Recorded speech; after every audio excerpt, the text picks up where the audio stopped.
Hello students, कैसे हैं आप सभी।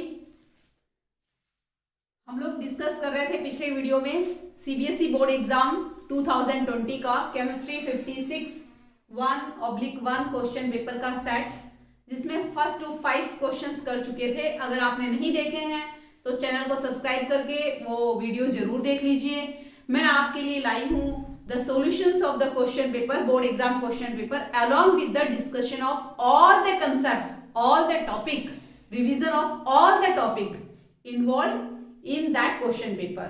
ठीक है, मतलब हम सभी कंसेप्ट का रिवीजन कर रहे हैं, उस टॉपिक का रिवीजन कर रहे हैं क्वेश्चन को सॉल्व करते हुए। तो देखिए क्वेश्चन नंबर 6 से हम शुरू करते हैं। क्वेश्चन नंबर 1 to 5 जो है वो पहले वीडियो में है। तो क्वेश्चन नंबर 6 है आपके पास, which liquid, identify which liquid will have the higher vapor pressure at 90 degree Celsius. आपको तो लिक्विड दे रखे हैं इस क्वेश्चन में, लिक्विड ए और लिक्विड बी, लिक्विड ए और लिक्विड बी, ये क्वेश्चन है।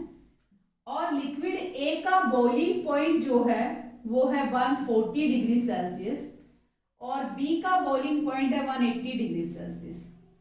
और आपसे पूछा है which will have high vapor pressure at 90 degree Celsius. ये क्वेश्चन आपसे पूछा है, इन दोनों लिक्विड में हाई वेपर प्रेशर किसका होगा 90 डिग्री सेल्सियस पर। तो देखिए यहाँ पर क्या कॉन्सेप्ट है, क्या टॉपिक है, किस टॉपिक से क्वेश्चन दिया गया है। ये बॉइलिंग पॉइंट और वेपर प्रेशर का रिलेशन है। बॉइलिंग पॉइंट क्या होता है, ठीक से सुना, what is boiling point? At boiling point, vapor pressure of liquid becomes equal to surrounding pressure. Vapour pressure जो है लिक्विड का सराउंडिंग प्रेशर के बराबर हो जाता है बॉइलिंग पॉइंट पर।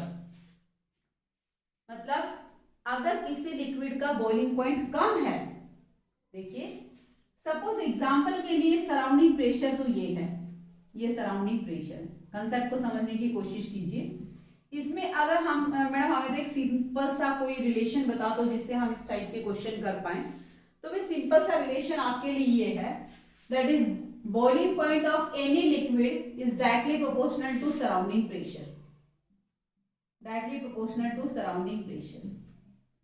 यानी जैसे जैसे सराउंडिंग का प्रेशर बढ़ेगा लिक्विड का बॉइलिंग पॉइंट बढ़ेगा। और second, boiling point of liquid is inversely proportional to the vapour pressure of liquid. इसका मतलब जिस लिक्विड का वेपर प्रेशर क्या होगा कम, उसका बॉइलिंग पॉइंट ज्यादा होगा। सिंपल सा रिलेशन ये है जिससे आप इस तरह के क्वेश्चन सॉल्व कर सकते हो।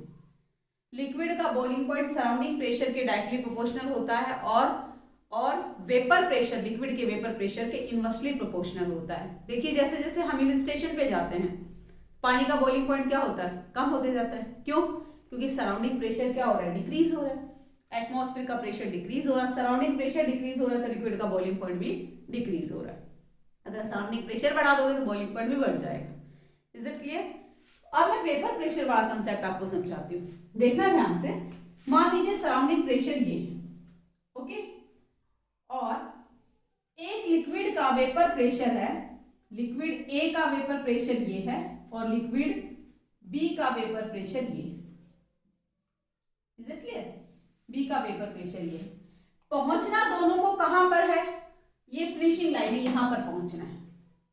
पहुंचना दोनों को यहां पर है, तो किसको ज्यादा हीट करना पड़ेगा यहां तक पहुंचने के लिए? लिक्विड ए को तो इतना हीट करना पड़ेगा और लिक्विड बी को इतना हीट करना पड़ेगा। यस और नो? यानी किसको ज्यादा हीट करना पड़ा?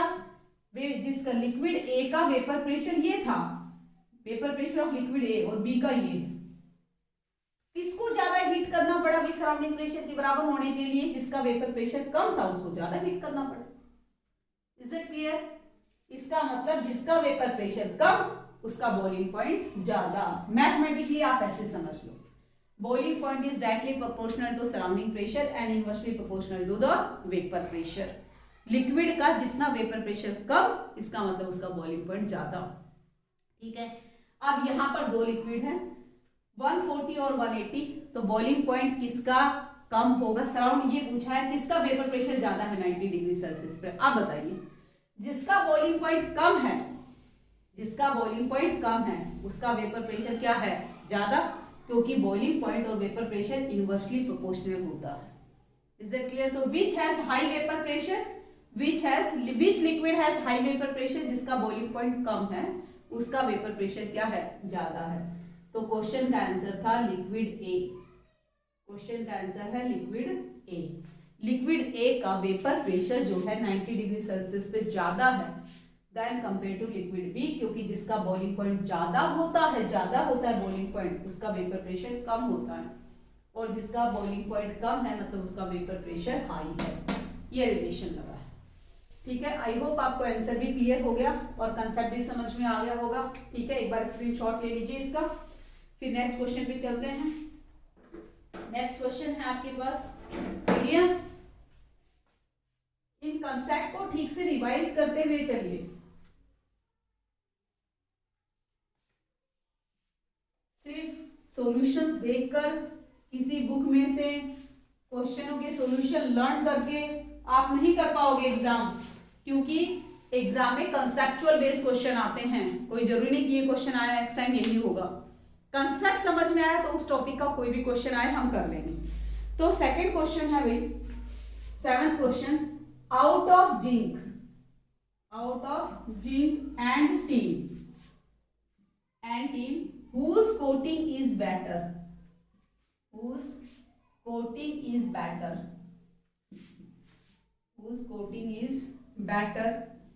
to protect iron objects,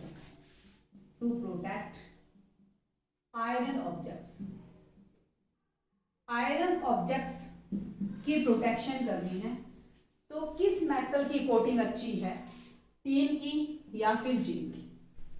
देखिए यहां पर कंसेप्ट है, जिस भी मेटल को आपको प्रोटेक्ट करना है, यहां पर आपको आयरन को प्रोटेक्ट करना है, तो आयरन को करोजन से प्रोटेक्ट करना है, तो जो मेटल की कवरिंग आप इसके ऊपर लगा रहे हो, that covering must be more reactive, that metal must be more reactive than iron, that metal must be more reactive than iron. More reactive in sense of what? In sense of oxidation. That metal must be more reactive than iron towards oxidation. क्योंकि जब भी किसी metal का corrosion होगा तो क्या होगा भाई? ऑक्सीडेशन होगा। Is it clear? यानी ये जो मेटल है जिसका आप कवरिंग लगा रहे हो, वो मेटल ज्यादा रिएक्टिव होनी चाहिए, किससे? आयरन से, टुवर्ड्स ऑक्सीडेशन। इसका मतलब ये जो मेटल की आप कवरिंग लगा रहे हो उसके SOP की वैल्यू, स्टैंडर्ड ऑक्सीडेशन पोटेंशियल की वैल्यू किससे ज्यादा होनी चाहिए? बोलो, आयरन से ज्यादा होनी चाहिए। SOP की वैल्यू आयरन से ज्यादा, या आप कह सकते हो SRP की वैल्यू, स्टैंडर्ड रिडक्शन पोटेंशियल की वैल्यू आयरन से क्या होनी चाहिए? कम होनी चाहिए। Is it clear? ठीक है, SOP और SRP आई थिंक आपको आता है, आपने इलेक्ट्रोकेमिकल सीरीज में किया है। Is it clear? तो क्या कहा मैंने? सिंपल सा कंसेप्ट ये है, जिस भी मेटल को आपको प्रोटेक्ट करना है करोजन से, अगर उसके ऊपर दूसरी मेटल की कवरिंग आप लगा रहे हो, तो जो कवरिंग लगा रहे हो वो कवरिंग क्या होनी चाहिए? मोर रिएक्टिव मेटल की होनी चाहिए। तो यहां पर हमें दो ऑप्शन दिया है, टीन और zinc. Is it clear? Tin और जिंक। तो आपको पता है रिएक्टिविटी सीरीज में towards oxidation zinc is more reactive than iron, but tin is less reactive than iron. आप इनकी SOP की वैल्यू कंपेयर कर दीजिए। जिंक की SOP की वैल्यू क्या है? ज्यादा है देन कंपेयर टू आयरन, या SRP की वैल्यू, स्टैंडर्ड रिडक्शन पोटेंशियल की वैल्यू देख लीजिए, तो जिंक की कम है than compare to iron. Zinc की है -0.76, आयरन की है -0.44, और टीन की स्टैंडर्ड रिडक्शन पोटेंशियल की वैल्यू -0.14। Is it clear? ये मैं आपको SRP स्टैंडर्ड रिडक्शन पोटेंशियल बता रही हूँ, -0.76, ये है -0.44 और ये है -0.14 वोल्ट। तो कौन ज्यादा रिएक्टिव है? बताइए कौन ज्यादा रिएक्टिव है? जिंक ज्यादा रिएक्टिव है। क्योंकि एसओपी की वैल्यू क्या हो जाएगी, अगर मैं एसओपी की वैल्यू देखूं, आपको पता है स्टैंडर्ड ऑक्सीडेशन पोटेंशियल की वैल्यू क्या होती है, सेम होती है, सिर्फ क्या होता है साइन में डिफरेंस होता है। स्टैंडर्ड ऑक्सीडेशन पोटेंशियल की वैल्यू जो है वो जिंक की ज्यादा है, means zinc has the more tendency to undergo oxidation than iron. तो किसकी कोटिंग बेटर है, जिंक की कोटिंग बेटर है। किसकी कोटिंग बेटर है, जिंक की। आंसर है the coating of zinc is better than compare to tin. क्यों, इससे क्या होगा, ज्यादा रिएक्टिव मेटल की कोटिंग लगाने से क्या होता है, देखिए अगर मान लीजिए आपने जिंक की कोटिंग की है और थोड़ा बहुत कहीं पर इस कोटिंग में स्क्रैच लग गया, इस कोटिंग में क्या लग गया, स्क्रैच लग गया, इसका मतलब अब इन्वायरमेंट में आयरन और जिंक मेटल दोनों कांटेक्ट में, जब दोनों की ऑक्सीडेशन की बारी आएगी तो zinc prefer to undergo oxidation, zinc का ऑक्सीडेशन होगा, आयरन का नहीं होगा, because zinc is more reactive than iron. यानी अगर आप कह सकते हैं हम लोग स्क्रैचेस लग भी गए उस कोटिंग पे तो भी आयरन का ऑक्सीडेशन नहीं होगा, आयरन का करोजन नहीं होगा। अगर आपकी कोटिंग टीन की होती और टीन की कोटिंग पे स्क्रैच लग जाते तो जहां पर स्क्रैच लगता वहीं पर आयरन का ऑक्सीडेशन यानी करोजन शुरू हो जाता, because iron is more reactive then tin. जब आयरन और टीन दोनों ही इन्वायरमेंट के कांटेक्ट में होंगे तो ऑक्सीडेशन किसका प्रीफर होगा, आयरन का होगा, न कि टीन का। इसलिए हमेशा मेटल की प्रोटेक्शन के लिए उसके ऊपर मोर रिएक्टिव मेटल की कवरिंग लगाई जाती है। तो आयरन से ज्यादा रिएक्टिव मेटल जो है वो टीन है। आई थिंक ये कंसेप्ट आपको समझ में आ गया, आंसर नहीं, आंसर लर्न नहीं किया, आपको कंसेप्ट समझ में आ गया क्यों आयरन के ऊपर जिंक की कोटिंग बेटर है than compare to tin. Okay, चलिए नेक्स्ट क्वेश्चन पे चलते हैं। Question number 8।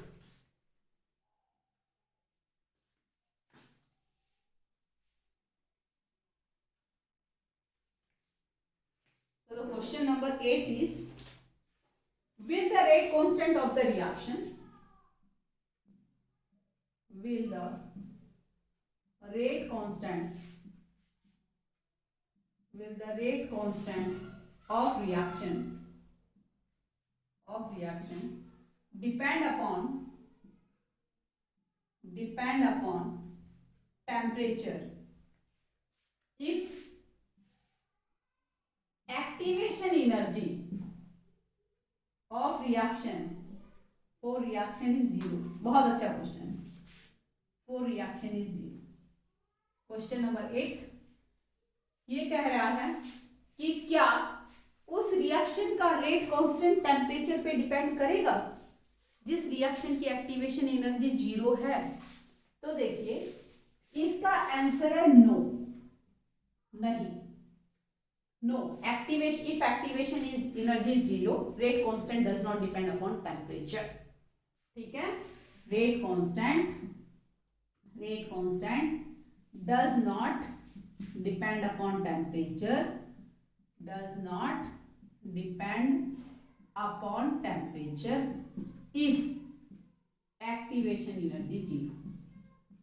अगर रिएक्शन की एक्टिवेशन एनर्जी 0 है तो रेट कांस्टेंट टेम्परेचर पे डिपेंड नहीं करेगा। अब इस कंसेप्ट को हम समझ सकते हैं कैसे। ये तो आंसर हो गया, एग्जाम में आंसर ऐसे लिखोगे मार्क्स मिल जाएंगे, लेकिन ये आंसर आया कहां से, कौन सा टॉपिक था। तो भाई आपके पास एक मैथमेटिकल इक्वेशन है, मैथमेटिकल एक्सप्रेशन है जो रिलेशन देता है एक्टिवेशन एनर्जी, रेट कांस्टेंट और टेम्परेचर के बीच में। याद होगा आपको, रेट कांस्टेंट, एक्टिवेशन एनर्जी और टेम्परेचर के बीच में ये मैथमेटिकल एक्सप्रेशन रिलेशन देता है, that is called as Arrhenius equation. Exponential form है आर्न्यूज इक्वेशन का। K is equal to A E की power minus E A divide by R T. अगर इस एक्सपोनेंशियल फॉर्म की इक्वेशन में ही मैं पुट कर दूं इफ एक्टिवेशन एनर्जी 0, अगर रिएक्शन की एक्टिवेशन एनर्जी 0 है तो ये वाला पूरा पार्ट क्या हो जाएगा भाई, ये पूरा वाला part 0 divide by R T, मतलब e की पावर 0, e की पावर 0 मतलब 1। Is it clear? इसका मतलब k किसके बराबर है, a की बराबर है, a प्री एक्सपोनेंशियल फैक्टर। ठीक है, तो इसका मतलब ये टेम्परेचर वाला, यहां पर जिस क्वेश्चन से रिलेशन पूछा ये बता, टेम्परेचर वाले पार्ट पे तो यानी इस एक्सपोनेंशियल टर्म पे तो रिएक्शन का रेट कांस्टेंट यहां डिपेंड ही नहीं किया ना। क्योंकि अगर मैंने एक्टिवेशन एनर्जी 0 लगा दी तो एक्सपोनेंशियल टर्म क्या हो गया, 1 हो गया। e की पावर 0 डिवाइड बाय RT मतलब e की पावर क्या हो जाएगा, 0 divide by something that is 0, e की power 0 that is 1। Is it clear? तो इसका मतलब ये हुआ कि अगर रिएक्शन की एक्टिवेशन एनर्जी 0 है तो rate constant pre exponential factor a के बराबर है, टेम्परेचर पे डिपेंड नहीं करता। इस प्री एक्सपोनेंशियल फैक्टर जो a है वो क्या रिप्रेजेंट करता है, ये a रिप्रेजेंट करता है the total number of binary collisions in the reaction. Binary collision मतलब टोटल कोलिजन, इफेक्टिव और non effective total collision, total number of binary collisions in the reaction, यानी rate constant total number of binary collisions of reaction के बराबर है। Is it clear? वो temperature पे depend नहीं कर रहा।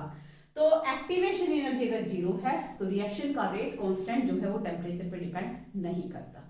एक क्वेश्चन ऐसे भी आता है, एक क्वेश्चन इस तरह भी आता है कि is it possible can activation energy 0 for reaction, for reaction, क्या किसी रिएक्शन के लिए एक्टिवेशन एनर्जी 0 हो सकती है? तब उस समय भी आपको आंसर ऐसा ही लिखना होता है, लेकिन थोड़ा एक्सप्लेनेशन तब बदल जाएगा। एक्टिवेशन एनर्जी अगर 0 है इसका मतलब कि a के बराबर है, कि a के बराबर का मतलब ये हुआ कि all the collisions are effective.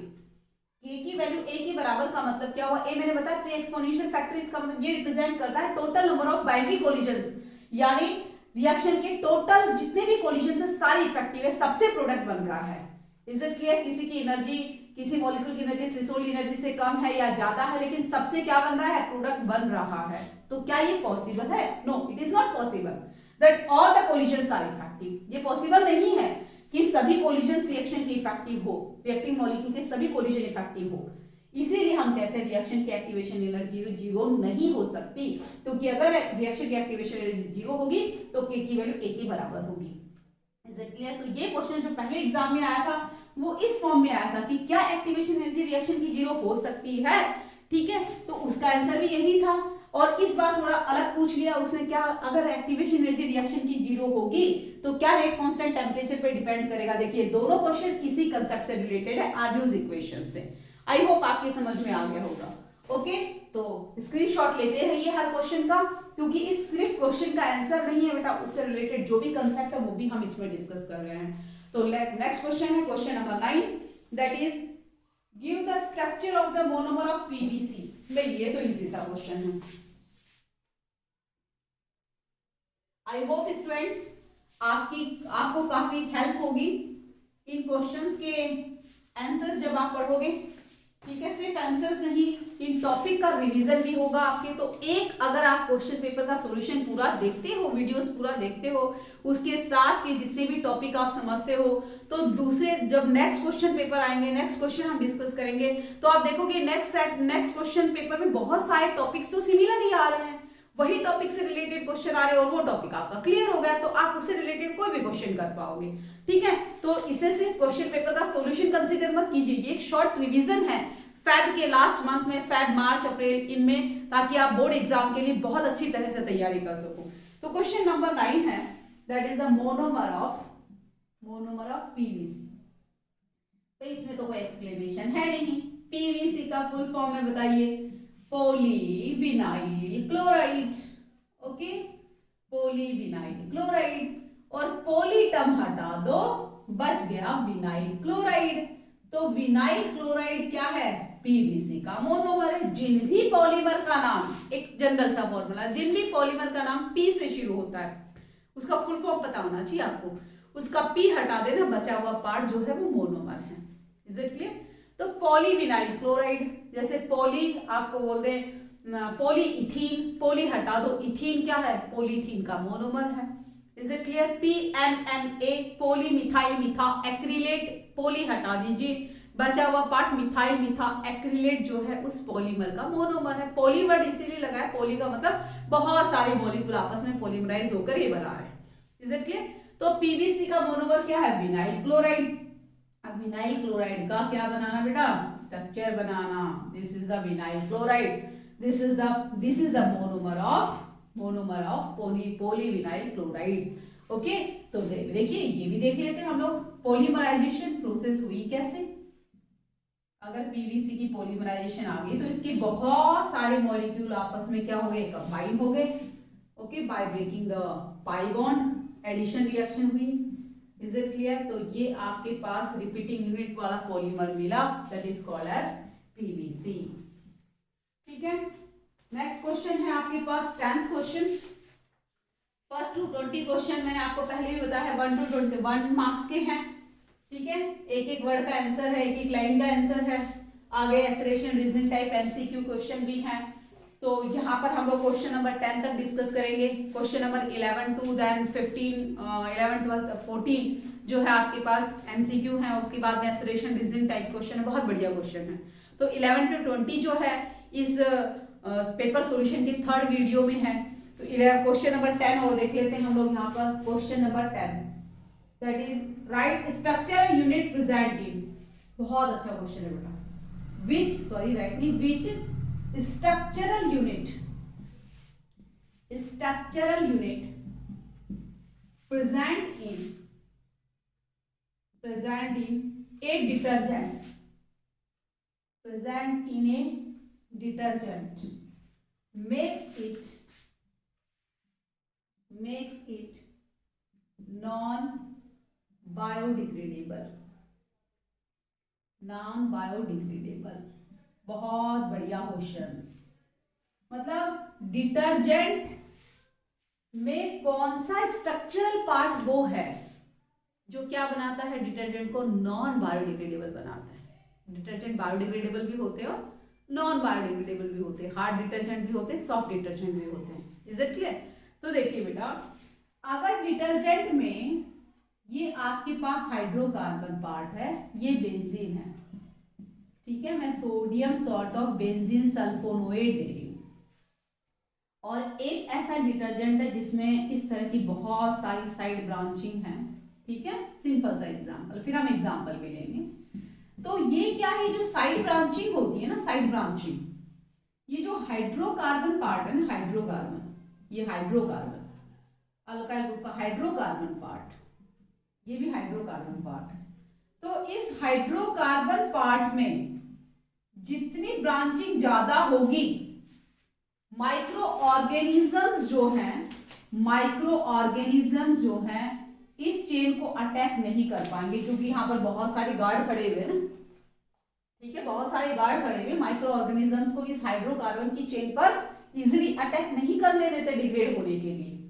तो हम ये कह सकते हैं कि डिटर्जेंट में जो हाइड्रोकार्बन पार्ट होता है वो हाइड्रोकार्बन हाईली ब्रांच्ड अगर है, हाईली ब्रांच्ड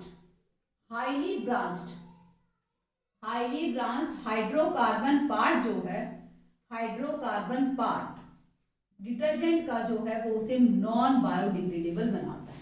क्या बनाता है? Non biodegradable.